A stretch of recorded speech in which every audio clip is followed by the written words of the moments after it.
আর প্রয়োজন নেই, পরিকল্পনা আছে। জি, পরিকল্পনাটা একটু যদি একটু আগে বলেছি আপনাকে, আমার নেতা তারেক রহমানের পরিকল্পনা 1,76,000 কিলোমিটার খাল কাটবে। আমার ভুলুয়া নদীর সবচেয়ে বড় সমস্যা রামগতি কমলনগরে মাত্র 31 কিলোমিটার। তাহলে তো পরিকল্পনায় আছে।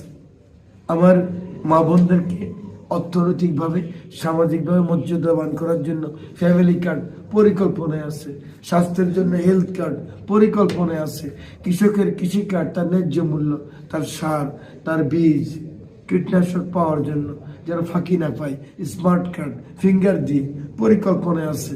জেলেদের জন্য জেলে কার্ড ফিঙ্গার দেওয়া আছে, যেখানে দুর্নীতি হওয়ার কোনো স্কোপ নেই।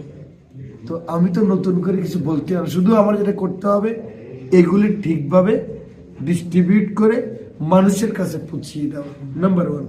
নাম্বার 2, মাদকের বিরুদ্ধে একটা সামাজিক আন্দোলন করতে হবে। রাষ্ট্রীয় সহায়তা থাকবেই যদি আমার নেতা তারেক রহমানকে আল্লাহ কামিয়াব করে। আর আমি এখানে মানুষজনকে নিয়ে একদম গ্রামে গঞ্জে এমন একটা পরিবেশ করব যেন মাদক এখানে চিরদিনের জন্য নির্মূল হয়ে যায়। শিক্ষা খাতের একদম বেহাল অবস্থা, প্রাইমারি স্কুলগুলিকে লক্ষ্য রাখতে হবে। তাও মোটিভেশন লাগবে।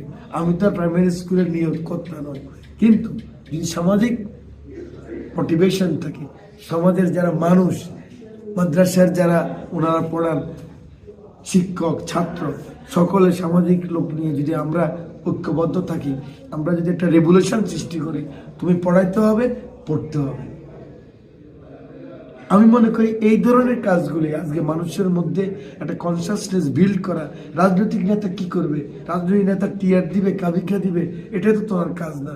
ওনার কাজ হলো মানুষকে জাগ্রত করা, ওনাকে মানুষকে পলিসি দেওয়া, সে পলিসি কার্যকর ভূমিকা গ্রহণ করা।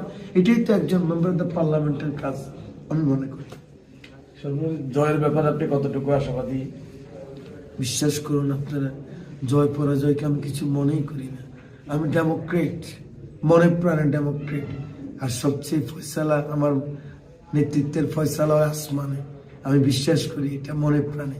আমি শুধু আল্লাহকে বলি, আল্লাহ আমি তো ফেরেশতা না, আমি তো মানুষ। কোনো পরাজয় যেন আমি ভেঙে না পড়ি, আর কোনো বিজয় যেন উৎফুল্ল না হই। এটাই আমার কথা। পরাজয় জয় পরাজয় দুই ভাই গ্রহণ করতে হবে আমাকে। আলহামদুলিল্লাহ, আমার রব আমার জন্য যা ফয়সালা করবে সেটাই উত্তম ফয়সালা। এত আত্মবিশ্বাসী কেন? মানে কি কারণে? মানুষকে ভালোবাসি, আপনাকে মানুষকে ভালোবাসি, মানুষের ভিতরে আছি।